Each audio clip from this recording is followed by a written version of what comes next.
اور بچوں کو، میرے بچے جو یہاں پر آتے ہیں نماز جمعہ کے لیے، میرے بھائیوں کو، کہ اللہ پاک ہم سب کو اللہ کی اطاعت، محمد و آل محمد کی اتباع کرنے کی توفیق عطا فرمائے۔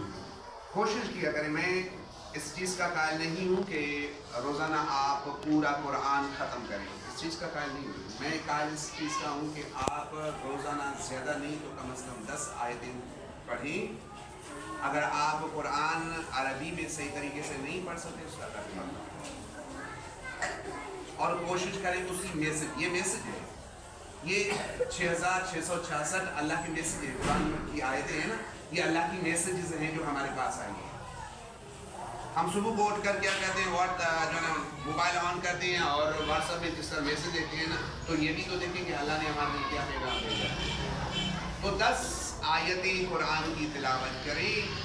عربی آتی ہے تو عربی کے ساتھ، عربی نہیں آتی تو جو ترجمہ پڑھ سکتا ہے، جو پڑھا ہوا ہے، خود نہیں پڑھ سکتا تو اپنے بچے کو، اپنے بھائی کو بولیں کہ مجھے 10 آیتیں ہمیں روزانہ پڑھ کے سنائیں، تاکہ ہمیں پتہ تو چلے اللہ نے اتنا بڑا کمال قرآن، ایک بڑا معجزہ ہمارے لیے نازل کیا ہے، تو اس کا مقصد کیا ہے، کیوں قرآن نازل کیا، اللہ نے کون سا پیغام ہمارے لیے منتقل کیا ہے۔ پھر 10 آیتیں پڑھیں روزانہ، تھوڑا توجہ کیجیے گا، پڑھیں 10 آیتیں روزانہ کے طور پر، لیکن کم از کم زیادہ 10 پر عمل نہیں کر سکتے تو کم از کم 1 آیت پر روزانہ عمل کریں۔ اگر 1 آیت پر ہم نے عمل کیا، آیتیں 10 پڑھی، عمل 1 آیت پر کیا، تو منتھلی یعنی 30 آیتوں پر جب عمل ہوگا تو ہماری زندگی بھی چینج ہو جائے گی، ہماری زندگی ہی چینج ہو جائے گی، یقیناً زندگی چینج ہو گئی۔ ابھی ہمیں یہاں سے میں کسی بھی بچے سے سوال کروں کہ بھائی آپ نماز جمعہ پڑھنے کے آئے کیوں ہیں، سارے کہیں گے جنت کی وجہ سے ہیں، ہمیں جنت مل جائے، یہی ہے نا۔ بزرگان سے پوچھوں کہ ہمیں جنت مل جائے، اس وجہ سے ہم نماز پڑھنے آئے ہیں، تو میں ایک یہاں پر سوال کروں گا، میں کہتا ہوں جنت کی لالچ میں جو عبادت ہوتی ہے نا، وہ تجارت والی عبادت ہوتی ہے، وہ عبادت کسی کام کی نہیں ہوتی۔ اور اگر کوئی کہتا ہے کہ میں نماز اس لیے پڑھنے آیا ہوں کہ مجھے خوف خدا ہے، تو یہ خوف والی عبادت ہوگی، محبت والی عبادت نہیں ہوگی، بلکہ اللہ کی عبادت اللہ کو لائق عبادت سمجھ کر کیا جائے تو وہ عبادت قابل قبول ہوتی ہے۔ تو اگر آپ سے کوئی سوال کرتا ہے کہ آپ نماز پڑھنے کیوں جاتے ہیں، آپ انہیں کہیں کیونکہ ہمیں اللہ نے حکم دیا ہے اور اتباع محمد و آل محمد کرنے جا رہے ہیں، یہی کامیابی ہے ہماری۔ جنت کی لالچ نہ کریں۔ میں نے کہا ہم دعویٰ کرتے ہیں اللہ سے محبت کا، ہم دعویٰ کرتے ہیں محمد و آل محمد سے محبت کی، تو ہمیں وہ دعویٰ نہ رہے، بلکہ اس کے ساتھ ثبوت بھی ہونا چاہیے۔ وہ ثبوت کیا ہوگا؟ ہم ان کے نقشے قدم پر چلیں گے، جو بھی توجہ کیجیے گا۔ اب میں نے کہا کہ جنت کی لالچ نہ رکھیں کہ ہم نماز پڑھیں گے جنت ملے گی، میں کہتا ہوں کہ آپ نماز پڑھیں اتباع رسول کر کے، اتباع مولا کائنات کر کے، اتباع امام حسن امام حسین کی اتباع کر کے، امام جعفر صادق کی اتباع کر کے، پھر جنت کی پرواہ نہ کریں۔ جنت ملے نہ ملے، ایک جملہ میں یہاں کہنے جا رہا ہوں اور بہترین جملہ ہے، جو اطاعت خدا کرتا ہے، جو اتباع محمد و آل محمد کرتا ہے، جنت کی ان کو طلب نہیں ہوتی، جنت خود مشتاق ہوتی ہے ان کی۔ وہ جنت کے مشتاق نہیں ہوتے، جنت مشتاق ہوتی ہے۔ میں دوسرے الفاظ میں کہوں کہ جو اللہ کی اطاعت کرتا ہے، جو محمد و آل محمد کے نقش قدم پر چلتا ہے، وہ جنت مانگتا نہیں، جنت بیچتا ہے،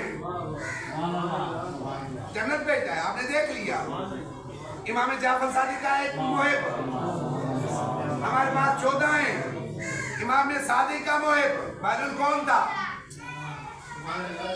کون تھا؟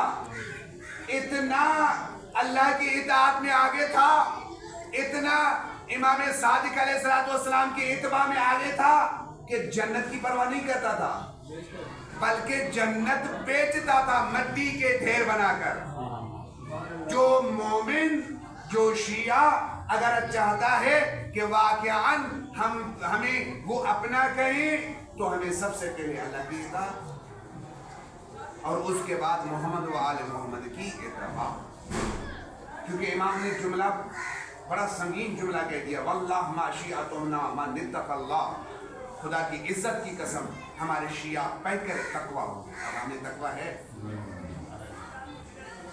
تقوی ہے ہمارے اندر؟ پریشان نہ ہو، پھر کہیں گے کہ مولانا تمہارے اندر تقوی ہے. تقوی ہے کیا؟ معنی بھی بتاؤ، میں آسان کر کے معنی بھی بتاؤ کہ تقوی کی معنی کیا ہے. کسی نے پوچھ لیا کہ تقوی کی معنی کیا، واٹس دا میننگ آف تقوی، تقوی ہے کیا؟ تقوی یہی ہے کہ اللہ جہاں پر تجھے دیکھنا چاہتا ہے وہیں پر نظر آ، یہی تقوی ہے. اور مشکل نہیں ہے، کوئی وزن نہیں اٹھانا پڑتا. اللہ جہاں پر تجھے دیکھنا چاہتا ہے، جہاں پر دیکھنا پسند کرتا ہے، یہی تقوی ہے. اور اللہ جہاں پر تجھے دیکھنا پسند نہیں کرتا ادھر مت جایا کر، یہی تقوی ہے. تو اللہ سے دعا ہے کہ اللہ پاک ہم سب کو محمد و آل محمد کے نقش قدم پر چلنے کی توفیق عطا فرمائے. اللہ پاک ہم سب کے گناہ صغیرہ کبیرہ معاف فرمائے. اللہ پاک سے دعا ہے کہ ہمارے والدین کے گناہ صغیرہ کبیرہ معاف فرمائے. جو مومنین بیمار ہیں اللہ پاک ان تمام کو شفاء کلی کاملہ و عاجلہ عطا فرمائے. اللہ پاک سے دعا ہے کہ اللہ پاک آج امام زمانہ اجر اللہ تعالیٰ فرجہ کی آمد کا دن ہے. پروردگار تجھے واسطہ امام زمانہ کی آمد کا. ہمارے محسن، ہمارے مدرسے کے بہترین محسن قبلہ علامہ سجاد اشرف سائدی کی والدہ بیمار ہے، اللہ پاک ان کو بھی شفاء کلی کاملہ و عاجلہ عطا فرمائے. اللہ پاک سے دعا ہے کہ اللہ پاک ہم سب کو محمد و آل محمد کے نقش قدم پر چلنے کی توفیق عطا فرمائے. اور یہ 40 امام حسین علیہ السلام کے روزے پہ کرنے کی توفیق عطا فرمائے. اللہ پاک سے دعا ہے اللہ پاک یہاں پر جو بیمار ہیں یا یہاں ان کے جو بھی مریض ہیں اللہ پاک ان تمام کو بھی شفاء کلی کاملہ و عاجلہ عطا فرمائے. جو مقروض ہیں اللہ پاک ان کا قرض عطا فرمائے. جو بے روزگار ہیں اللہ پاک ان کو رزق وسیع عطا فرمائے. اور جن کو رزق دیا ہے اللہ پاک ان کے رزق میں برکت عطا فرمائے. بسم اللہ الرحمن الرحیم. قل هو الله احد الله الصمد لم يلد ولم يولد ولم يكن له كفوا احد.